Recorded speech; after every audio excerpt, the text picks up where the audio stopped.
everyone, this is Tony from her Homestead Skills, and today, as I've already noted, I will be making some soap, and I've made soap videos in the past, but perhaps I'll touch upon a few items that I didn't before, and certainly if you have any questions, let me know. Here we go. Okay, I do have all my paraphernalia set out here and it looks like quite a bit of a mess. First of all, anytime you make soap, there are two basic ingredients that are required. One of them is lye and the other one is fats or oils. Now in the olden days, of course, the fats and oils used to be rendered from animals, and the lye would be leached from or removed from wood ash. So that's where soap originated, was in mixing those two ingredients together. Today there are a lot more precise measurements. I don't know how they ever made soap that was nice and useful. It could have been pretty harsh the way it was made without measuring ingredients. Now, any kind of oil or fat can be used to make soap. Each type of oil that you use will give the soap a different quality. I have no problem using lard. I really like lard in soap. I think it does, it makes a really nice bar of soap, but some people are against it. So anyway, this is a basic soap recipe, and I'm using olive oil, castor oil, coconut oil, and shea butter.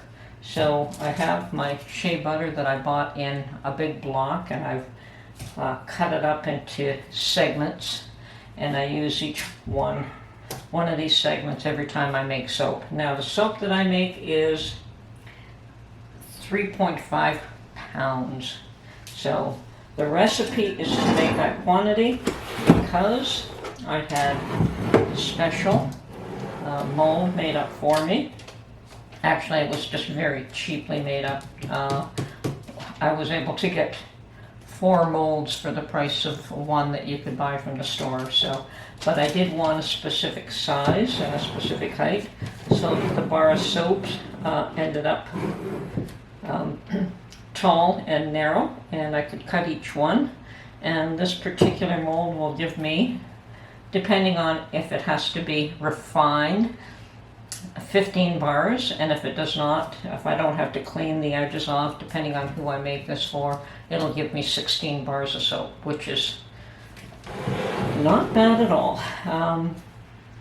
Okay, so it is, I'm using, and I do have a recipe. I have a binder full of recipes because I have made lots and lots and lots of soaps in the past, and I have documented each one, and all different flavors, all different herbs, all different colors, all different, you name it, scents, essential oils, just quite a variation of soaps. And I do have, as I say, I start off all my soaps with a base. I also like to add a bit of color, and I'm going to try to get a green, so I'm going to mix yellow and blue to get green. Now, the last time I put way too much color in this, so I'm going to go really light. The problem is when you only make soap once or twice or 3 times a year, you don't realize the quantity of color you may be putting in. Everything else is measured precisely. So I do have a weight, so the oils are all measured, and everything is designed to fit into this mold. Okay, what I'm going to do is measure out my lye and water mixture. Now this is probably the scariest part for most people to make soap, is working with lye. Lye burns. Lye is also what they use to clean your drain, like Drano crystals that you pour down your drain when you have a clogged drain, is basically lye crystals. So it does burn, and you have to be very cautious in the way that it's mixed and the way that you use it. And once you get past the fear of using lye, making soap can be a lot of fun. It's like baking. Now, I'm going to stop at this point and mix my lye and water, and I do that outside because the lye will give off fumes and I don't want that in my home. And I'm going to mix up a little bit of color. So I've got 2 little cups, 1 for each, and these will both be thrown away after I'm done with it. Okay, and gloves. Last time I made soap like an idiot, I forgot to put gloves on, but that's me. I tend to like to work with my hands. So, okay, I'll mix up my lye and water and mix up my colors, and I'll get back to you. Okay, to bring you up to speed, I have mixed up some colors. I have some green and some yellow. I've decided I just have to be cautious how much of each I put in here. A little bit of color certainly just makes everything more interesting. I've mixed up all my oils and put them in this bucket.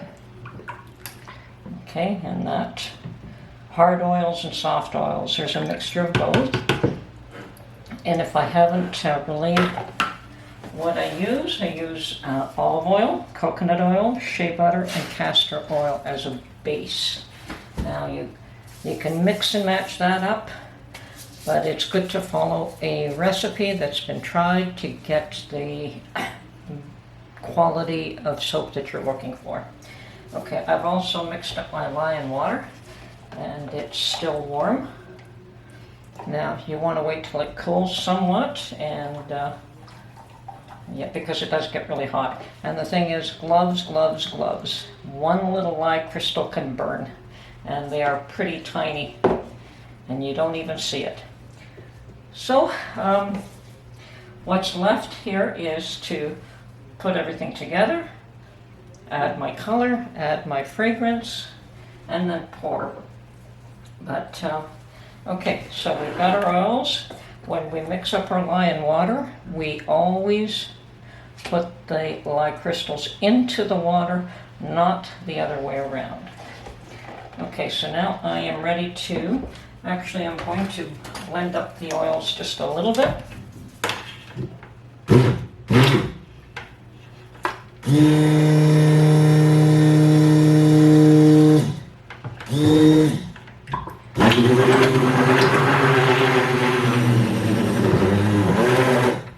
Try to break up that shea butter block a bit. It will melt with the additional heat from the lye and water.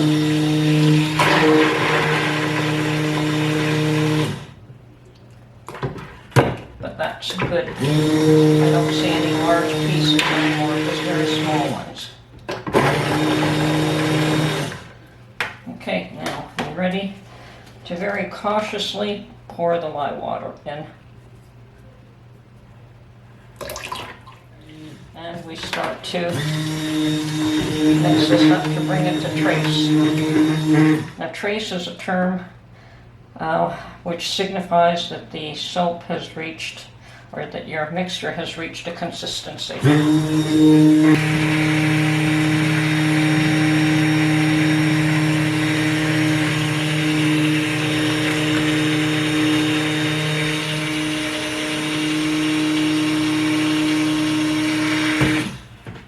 Okay, starting to thicken up there a little.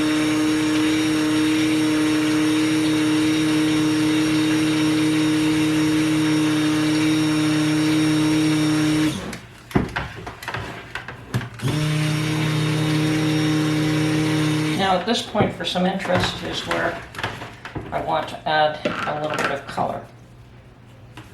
So I'm going to pour some off.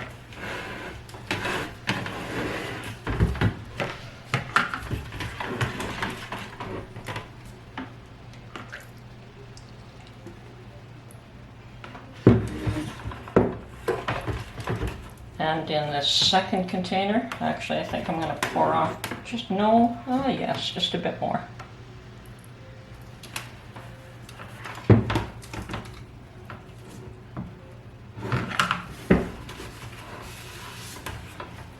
So in the second one, I'm going to add my green color.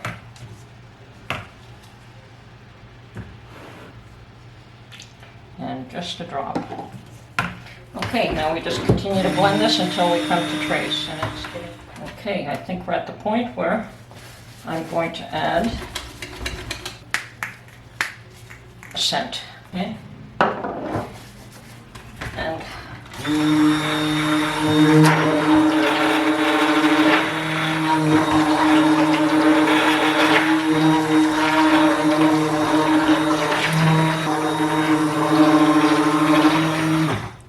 okay, this has gone to a light trace, and for me it is ready to pour. I can certainly whip it up a little bit more, but I'm quite happy with this.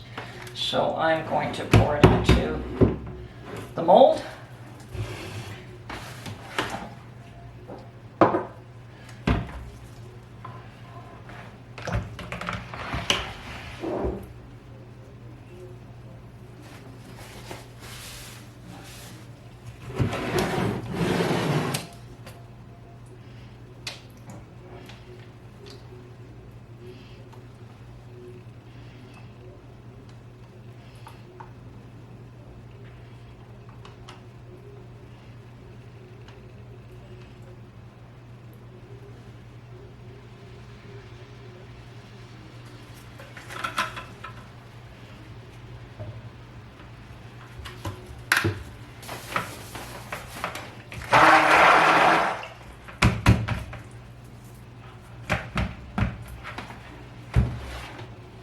Okay, now this is just going to provide a very light and gentle color contrast between one and the other.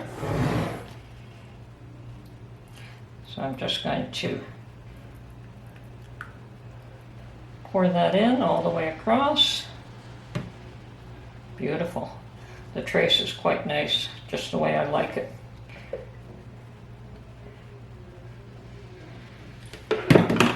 Now for added interest, I'm just going to dribble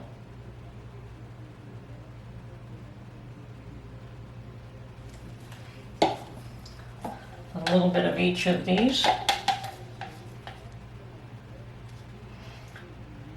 Now, none of this color is necessary, but it does make the soap a little bit more interesting when you cut it.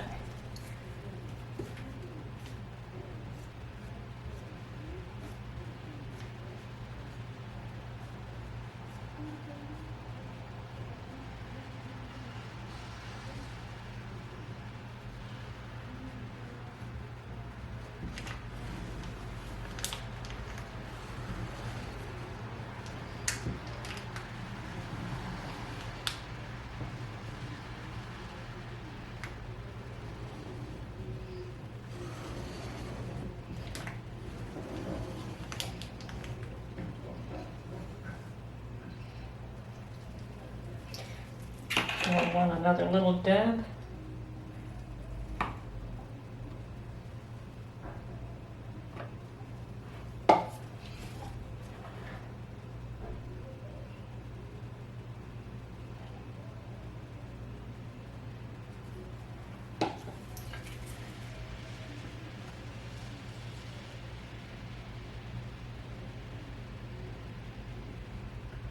Perfect.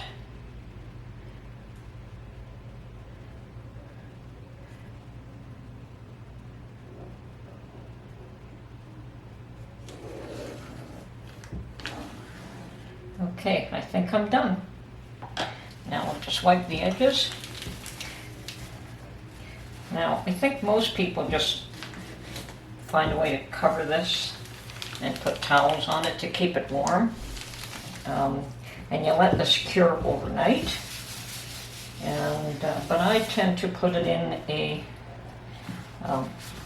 another wooden box that I have. I just happen to have a box that this whole thing fits into. and it keeps the whole thing warm, and that's the reason for covering it up with towels, is to keep everything warm so that it will cure overnight. And it takes at least 24 hours to cure before you can cut this. So I won't be able to cut this today. If I was making salt soap, I could, because salt cures very, very quickly. So that's my soap video for today.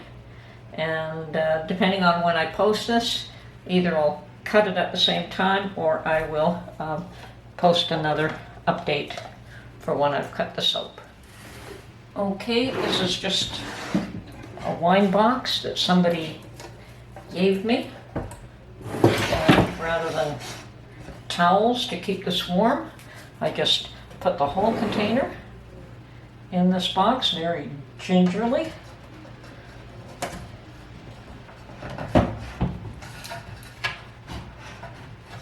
Close it up. Everything just fits in there perfectly. Close it up, and now I put that away for 24 hours. So at this point, I just put everything away, wash everything down.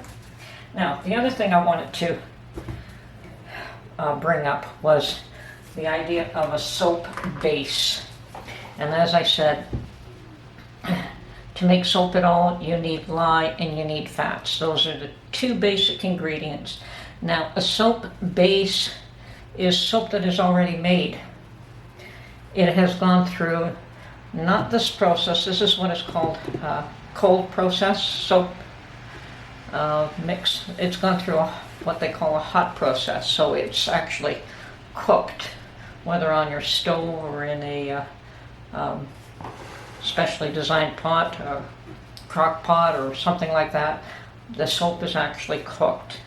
And the big difference is that, one, that soap can probably be used right away.